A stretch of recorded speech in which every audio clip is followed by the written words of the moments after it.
But hey, like I said, Shay, double whammy here. I mean, my goodness, with all the interviews, notes across the SEC, and more importantly, really felt like we had to bring in somebody that was going to bring in some insight to all these Hmm. teams outside of the SEC, and no one better than my man Stephen Lassan of Athlon Sports. So let's kick it over to that interview. Well, we're pleased to once again be joined by one of my favorite podcasters, college football insiders. He's Stephen Lassan of Athlon Sports. Gotta give him a follow at Athlon Stephen. He writes and edits the college football preview magazine we all know and love. And of course, he's the host of the outstanding Cover 2 podcast for Athlon Sports. Stephen, thanks again for joining us once again. I really appreciate it. Hey, Mike, it's great to talk to you once again. It's a fun time for college football fans with the bowl season going on. Also, a little chaotic with the transfer portal and coach movement, but yeah, I guess there's really no off season anymore for college football. Yeah, we were joking right before we started recording here. Man, I took a week off. I thought that'd be a perfect time right before Christmas.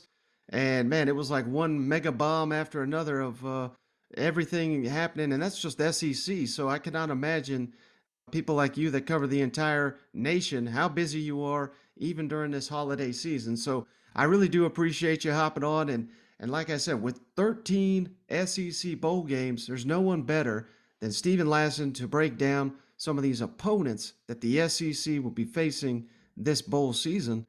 And let's just start right there, Stephen, with the first SEC bowl game, the Armed Forces Bowl, Missouri versus Army.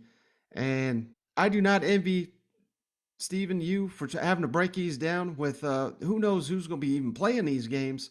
I mean, Eli Drinkowitz just came out here on Tuesday and said Tyler Beatty's not playing.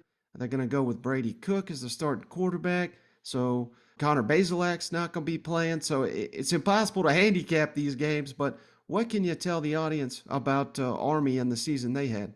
Yeah, I think what you were getting at there is something important as to keep in mind as you're watching bowl season because of the way the transfers and coaching and opt-outs are now. It's really difficult to like make any kind of takeaways from bowl games. Like we should just enjoy them as sort of exhibition games almost. If you want to play Army, you almost want to get them like in the season opener or the bowl game because of what they do. I mean, they run the option. They are very difficult to prepare for. Missouri's had trouble all year stopping the run. They were a little bit better later in the season, but when you play Army, it is a low possession game and you sort of have to maximize every possession that you get because you may only get the ball a couple times in every half. So I think stylistically, you know what they're going to do on offense. They're going to run the option. They've got a handful of guys who carry the ball. Jacoby Buchanan is a big fullback. Terrell Robinson is a little bit more of a faster player. Christian Anderson, their quarterback, does a lot of the ball carrying too. So you know what you're getting from the offense and from the defense. They're giving up only about 23 points a game. They've been prone to giving up a little bit big plays, but overall they do a good job of once you get kind of in that scoring area, finding ways to get off the field. And of course, without Tyler Beatty now from Missouri, a lot of intrigue for me about what the running back situation looks like, what the quarterbacks look like. So I think for Missouri, it's going to be really crucial to sort of push the tempo and get ahead on the scoreboard because once you fall behind against Army, I mean, they've played Wisconsin this year, they've played Wake Forest. They can be a really difficult opponent in the bowl season. Yeah, and Steve Wilkes and this Missouri defense, they improved their run defense, but man, like you said, this is going to be the ultimate test of how far they've come on that side of the ball, and they must have been rolling their eyes when they heard they're going to face Army in a bowl game. You know what? Yeah, it's sort of like it's like I said, it's good that you catch Army in the bowl game if you're going to play them, but it's also one of those matchups that you really don't want to play because the blocking and the way that they run is like once they start get that option going and you third and fourth quarter if it's in a tight game and you're trying to make a stop, they are very difficult to defend. And it's the same thing that West Virginia fought against them last year in the bowl game of low possessions.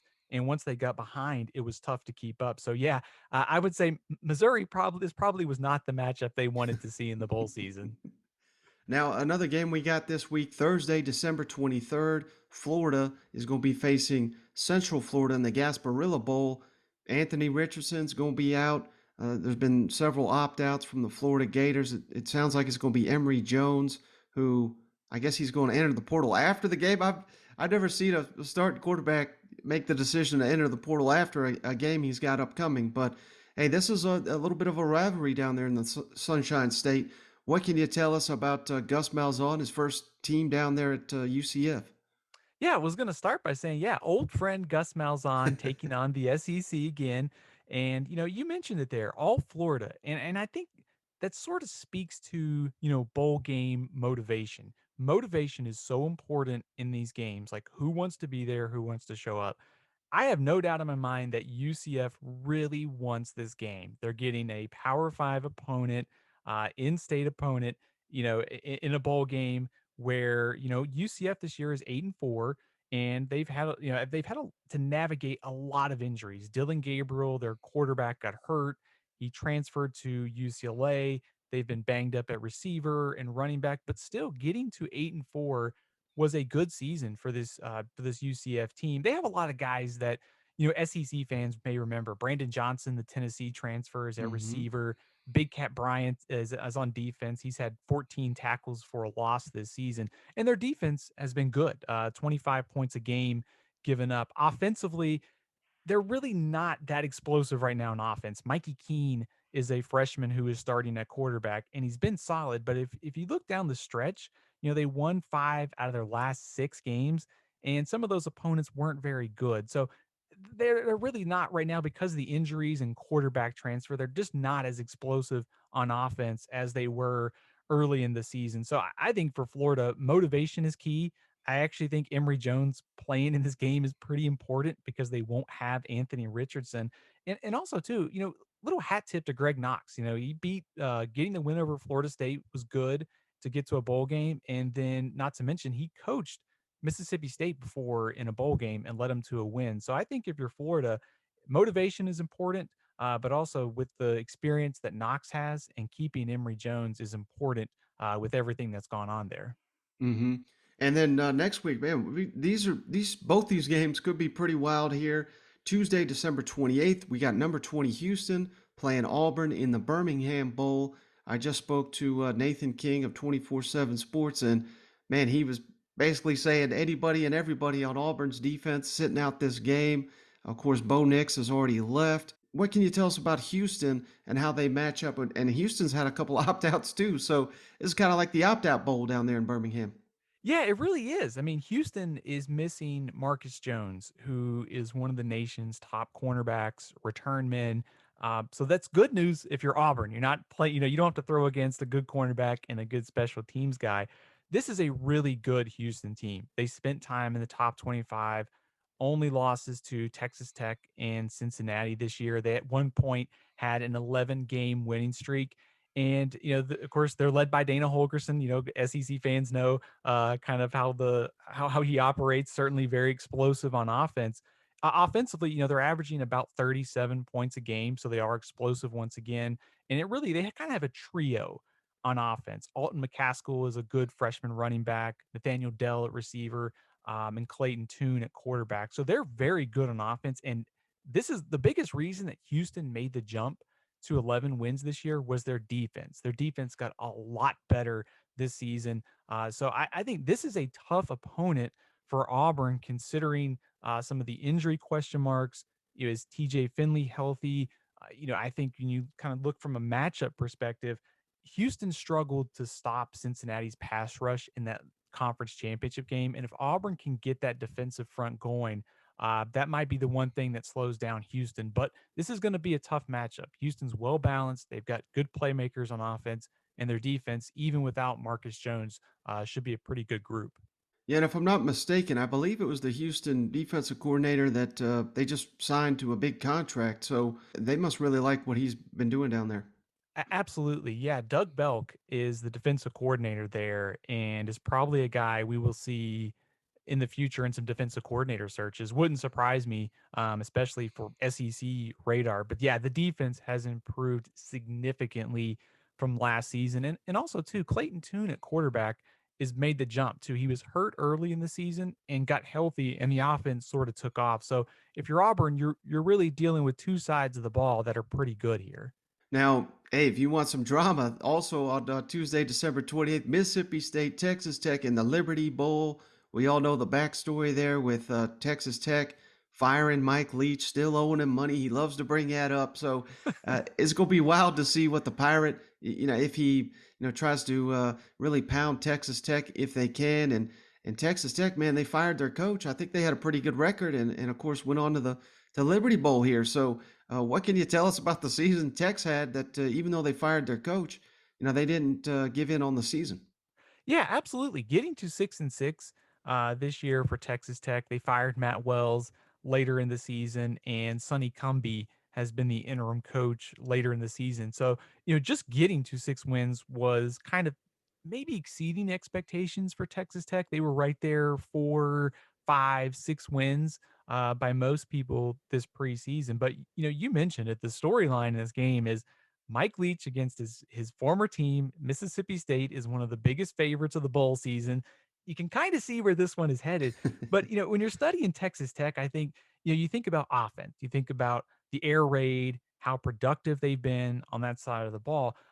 They're good on offense. They're not quite as good as they have been. Donovan Smith took over at quarterback this year. They've had some injuries there, and I think he's probably more of a dual threat than they're used to having at Texas Tech, a little bit more mobile. They still have good skill players, but their defense has been a mess the last couple years, and they're giving up about 67% completion to opposing quarterbacks. So I think you can see where this one is going. Texas Tech was on the razor's edge of bowl eligibility, interim coach, Mississippi State, very motivated coach, and a high powered offense. I think that's one of the reasons why Mississippi State is a big favorite in this game. Now, kicking over to Thursday, December 30th, familiar foes here, North Carolina versus South Carolina in the Duke Mayo Bowl. And if no other reason to watch this game, Shane Beamer says if they win, pour the mayo on them. What can you tell? I don't think Mac Brown is saying the same. What can you tell us about the Tar Heels this year? North Carolina didn't quite meet preseason expectations this year. They had top 10, top 15, preseason expectations by most people. And some of that was they lost a couple players to the NFL, Javante Williams, Michael Carter. They also lost another, some receivers. They just didn't quite get there this year, but they still have Sam Howell, a quarterback.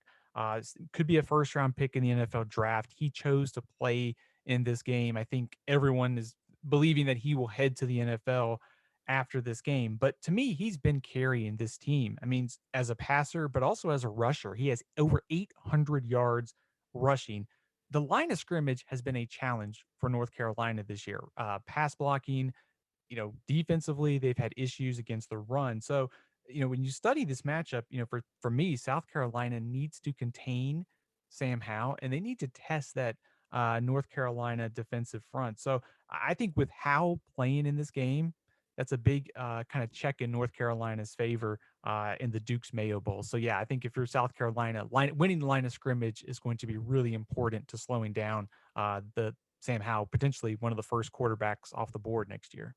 hmm And also on Thursday, December 30th, Tennessee playing Purdue in the Music City Bowl in Nashville. Should be a pretty solid crowd for the Tennessee faithful. And I know a couple of Purdue's key players have already opted out. What can you tell us about the Boilermakers?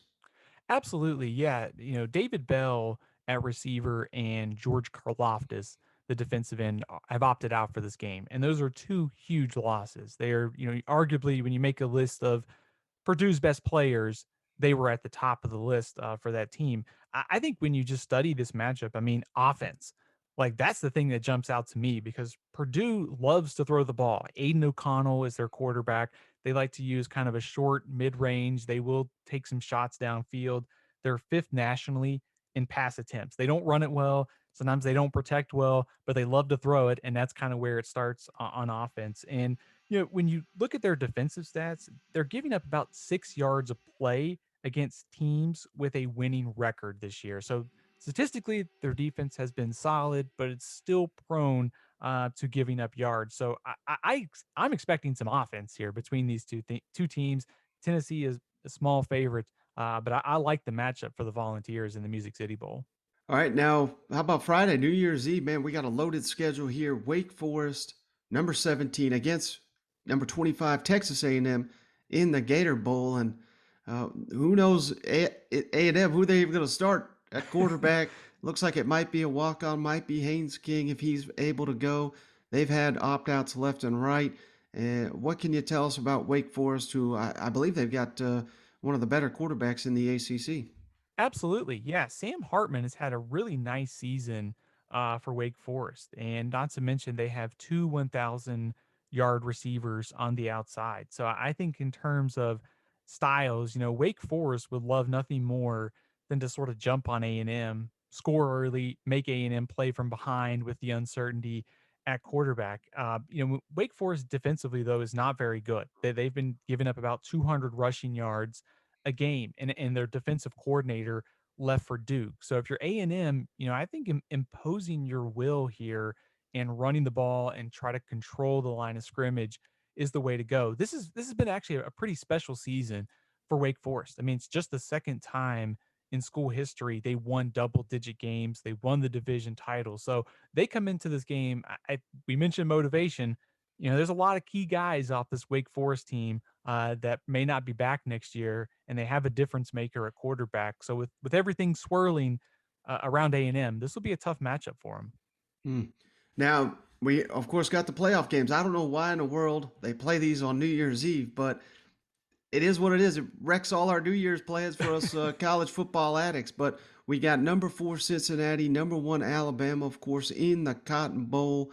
What can you tell us about the Bearcats finally pushing through and making the college football playoff? I think the first thing that jumps out to me about Cincinnati is the moment will not be too big for them. Like, they've already beat Notre Dame this year on the road. They played Georgia well last year in the bowl season. They will not be sort of overwhelmed by the matchup. I don't think. When you study this team, there's several key guys who have played a lot of football for the Bearcats. I mean, Desmond Ritter at quarterback, dual threat player, continues to get better as a passer. They sort of have a collection of receivers. Jerome Ford, SEC fans may remember him. He was at Alabama. He's been an Mm-hmm. explosive running back for Cincinnati this year. And their pass defense, they've allowed only 10 passing touchdowns all season. Ahmad Gardner on one side, Kobe Bryant on the other. They've been lockdown corners all year, both All Americans. So they have a stout pass defense, and they are good at getting pressure. This defense, a lot of veterans. It's right near the top of college football. You add in a dual threat quarterback and Desmond Ritter on the other side. So I think with everything that Cincinnati has been experienced and the veterans they have in this game, I think that gives them a chance to, maybe kind of keep this one close early on. I still like Alabama to win, but I think everything that Cincinnati's been through with all these guys and getting to this point, it wouldn't surprise me if they maybe cover that 13, 14 point spread, but Alabama sort of controls the game from the start. Well, a lot of what you said about Cincinnati, you highlighted their defense. Do they have anybody that could slow down Will Anderson? And even if maybe that's an unfair question because no one's really been able to slow down Will Anderson this year. I'm glad you brought that up, because if one of the questions about Cincinnati coming into this season was the offensive line. It was the one question that they had when you studied this team with all the veterans they have and the dynamic quarterback. Ritter's mobility helps with that. But the offensive line was one area that, coming into the season, there was some uncertainty about. Statistically, they've been fine. I also think when you look at their schedule, they haven't really been tested. Notre Dame, Houston were the ones that were able to, put some stress on that offensive line. So to me, I think that the line of scrimmage would not surprise me if Alabama offensively, if Brian Robinson actually has a good game, because Tulsa was able to run the ball well against Cincinnati just a few weeks ago. And I think, on the defensive side for Alabama, Anderson and those pass rushers, I think they can have some success against the Cincinnati offensive line. That's one area where G5, Power 5, matching up in the trenches is always a concern. Hmm. Now, the other playoff mashup, of course, Georgia against Michigan in the Orange Bowl. Should be one heck of a contest. What can you tell us about Jim Harbaugh's red hot Michigan Wolverine team? I think this game, a lot of it is a line of scrimmage battle. You look at what Michigan has been able to do offensively with running the ball this season. Cade McNamara, the quarterback, has been really solid. They don't, I think when you study the what happened in the SEC championship game, Bryce Young and those receivers were able to take advantage of Georgia's secondary. Like, if Michigan wants to win this game, they're going to have to be able to do that. They have playmakers. They've, Roman Wilson, Cornelius Johnson, Eric All at tight end. You add in the running backs that they have and JJ McCarthy, their second quarterback. Like, they have some playmakers. I just don't know they're going to be able to make enough plays in the passing game. But on the defensive side of the ball, Aiden Hutchinson, David Ajabo, they've combined for 25 sacks. They are going to cause some havoc this playoff game. And a big reason that Michigan went from, you know, kind of preseason fringe top 25 team to this point was both sides of the ball have taken a big step forward. They changed defensive coordinators from last year. They're mixing a lot of things up on defense and they're winning the battle at the line of scrimmage. So it is going to be interesting to see how Michigan matches up against Georgia in the trenches. And then off of that, what can Michigan do offensively? Because Cade McNamara has been solid, but he will have to make a lot of plays in the passing game, I think, to win in the Orange Bowl. Now, the $1 million question down there in Athens, so I got to ask you as well. Who would you start at quarterback for Georgia, assuming that JT Daniels is healthy, which, according to all my information, is he's healthy. He didn't necessarily look it last time we saw him on the field against Missouri. He looked a little rusty. But, who would you start there if you were Kirby Smart? Oh man, that's definitely the $1 million question. I think I'll say this about Stetson Bennett. I did not think that he was the sole reason they lost the SEC championship game. The pass defense, the line of scrimmage, Georgia could clean some of that up. And he made some big mistakes, obviously. Mm-hmm. That cannot happen if Georgia wants to win the national championship. I actually think I would start Bennett in this game. And I think one of the reasons why is what we were talking about with the pass rush of Michigan. I think you're going to need someone who can move around because Hutchinson and Ajabo will make some plays in this game. Georgia's offensive line has been solid this year, but those two pass rushers will create havoc on anyone. So having someone who is mobile, I think, could be an advantage for Georgia in this game. And what's the likelihood, if you could give it maybe a percentage point, that we see Alabama and Georgia in the national championship game? Where would you put that number? I think pretty high. That's the matchup that I like. I think if I had to put a lot of confidence, I feel a lot more confident about Alabama winning, but I have Georgia very Mm-hmm. high in my very bad confidence picks for the bowl games for beating Michigan. It is interesting if you look down the road a little bit, and we'll have to see what happens in these games. But seeing Georgia as a slight favorite against Alabama is really intriguing because I think too many people just tossed in the towel on Georgia after losing to Alabama. They've been very good all year, and dominant is probably the best way to word it. So I will Mm-hmm. be interested to see how those two teams look in the playoff games, and then see what that means for the national championship. Because it would not surprise me if the result flips from the SEC championship game. Now, moving to New Year's Day, we got Penn State and Arkansas in the Outback Bowl. What I know that Penn State already lost their defensive coordinator, but they've hired Manny Diaz. What can you tell us about Penn State? Yeah, the first thing about Penn State is offensively, they really don't protect all that well and they don't run it all that well. It's Sean Clifford and their receivers have had to kind of shoulder the load on offense this year. They finished 7-5, but they had a lot of close losses. You think back to the game against Iowa where Sean Clifford was hurt. They played Ohio State well. So, this is a good Penn State team that's a little too one dimensional on offense right now. And defensively, you mentioned it. They won't have coordinator Brent Pry.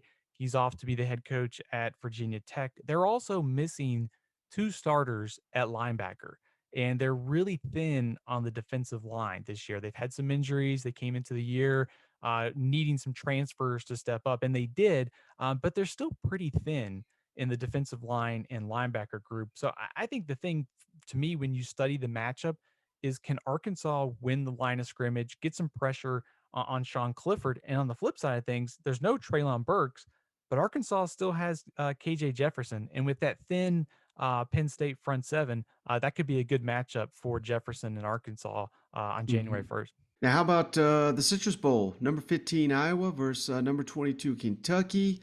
Well, what can you tell us about Iowa aside from the fact that last time they saw the field, they can barely score? Yeah, that's the thing with Iowa is they love to play defense.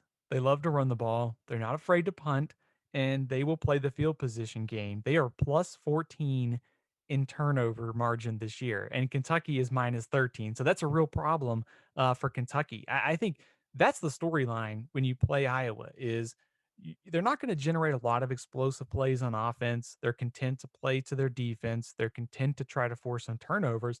If you're Kentucky, get them out of that. You want to score early. If you don't turn the ball over, make them piece together long drives, which they struggle to do, is the best way to win this game. Also, Iowa will not have Tyler Goodson, who is their best offensive weapon at running back. Iowa does have the best center in college football, Tyler Linderbaum, but the rest of the offensive line has not been very good this year. So this is a game where if Kentucky doesn't beat itself with all the weapons with Wandell Robinson and Rodriguez and Levis, I like their chances in this game just simply because Iowa just is not able to piece together enough offensive drives this year, even though the defense for Iowa is very good and will keep them in this game. Yeah, and the only thing I can add about Iowa, they just put out a fullback hype video that is incredible. It's the most incredible hype video I've ever seen for a fullback. So they got that going for Yeah, we need more fullbacks with neck rolls, them. and like we don't have that. We used to have that like in the '90s, some good fullback neck rolls, man. Absolutely. Well, what should be one of the best games of all bowl season? This, aside from the playoff games, this is probably the one I'm looking forward to the most. The Sugar Bowl, number 7 Baylor, number 8 Ole Miss. I know Dave Aranda's down there doing his thing. They just won the Big 12. What can you tell us about the Baylor Bears? Much improved from last season. And you can kind of point to two areas why this team is better. The first is the line of scrimmage. The offensive line has improved under new offensive coordinator Jeff Grimes. If the name Jeff Grimes sounds familiar, he spent some time in the SEC as an offensive line coach. He was also BYU's offensive coordinator when Zach Wilson had the big year in 2020. So he came to Baylor. The offense improved a lot, especially at the line of scrimmage and with the run. Also, the quarterbacks, Gary Bohannon and Blake Shapen, have been solid this year. Bohannon was dealing with an injury late in the season. Maybe he's healthy by this game. It's not real clear to me who will start here for Baylor, but that's the story on Baylor's offense. The line of scrimmage is better. They're running the ball better. They're getting more efficiency at quarterback, and their defense under Dave Aranda has been outstanding this year. It took a big step forward from last season. So this is a much improved team and a much improved team because of what's happened on both sides of the ball, being better in the trenches. And it's a big reason why they won the Big 12 championship game. And I think that's kind of the story when you study the matchup is if you want to slow down Ole Miss, you got to be able to run the ball and you got to be able to keep Matt Corral off the field and you got to be able to get some pressure on him. So I think Baylor will be motivated because of everything that's gone on. A lot of key seniors, and Ole Miss will be too because Corral's playing. So I'm with you. Hmm. Like, there's a lot of intrigue here from me in a very high level bowl game here. Is there a better coaching matchup you think in all of bowl season here? Dave Aranda's defensive mind versus Lane Kiffin and his play calling ability. That, I mean, that's for that reason alone's got me excited about this one. Yeah, no doubt about it. That would rank very high on my list. I mean, just seeing what Matt Corral can do against this defense, and it's been a defense that's been rock solid all year. I know there's been a lot that happened at Oklahoma during the regular season, but if you go back and watch what Baylor did to Oklahoma earlier this year, a high-powered offense. I mean, they put the clamps on Oklahoma. So yeah, I mean, just seeing what Baylor is going to be able to come up with Aranda and having an extra couple weeks to prepare against Matt Corral, this should be a fun matchup. All right, last one, Steven. LSU versus Kansas State in the Texas Bowl. This definitely this one is last in my book here. LSU's got an interim coach, interim players all across the board. What can you tell us about Kansas State? I think the first thing that jumps out to me about Kansas State is just rock solid. They are rock solid on both sides of the ball. Maybe not the most explosive offense, but they're almost like Iowa in the sense that they are not going to beat, themselves. They're not going to make a bunch of mistakes. Offensively, Skylar Thompson is their senior quarterback. Not prolific, but executes that offense well. He's also plays a lot in terms of their running game. The key player to watch on Kansas State is Deuce Vaughn. He's a 5'6" running back. He is so fun to watch. He's one of the nation's top all-purpose running backs. He will probably give LSU's defense a lot of trouble because he's done that to everybody this year. He's just fun to watch. And on defense, for Kansas State too, just giving up just around 20 points a game. All of their losses this year, for the most part, have been really close. So Kansas State's solid in the trenches, just kind of rock solid all around, and they have a dynamic running back in Deuce Vaughn who plays well with Skylar Thompson. That's kind of the heart of Kansas State's offense. Those two are really the two playmakers for the Wildcats. Wow, Stephen, I mean, incredible insight all across college football.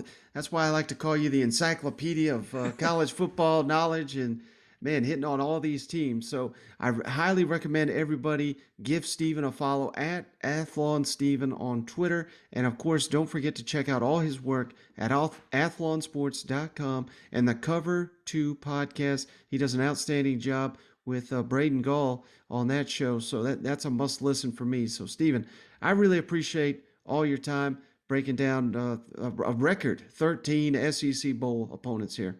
Hey, Mike, anytime. Always glad to come on the show. It was good to catch up and talk some bowl games, man. Enjoy the bowl games this season. Yeah, absolutely. You too, my friend, and hope to talk to you soon. Absolutely. Just want to say thanks again to Stephen joining the show. He's been on the show a number of times this season. One of the best out there. Got to follow his work at Athlon Stephen on Twitter. And don't forget to check out the Cover 2 podcast. He's been doing for years and years and years for Athlon Sports. Does a tremendous job. I like to call him the encyclopedia of college football knowledge. He knows about every team in and out. So really appreciate. He's like the opposite of Shane, you know. And that's all we're looking for, man. A little bit of Shane, a little bit of Steven. You get everything covered here. You know what?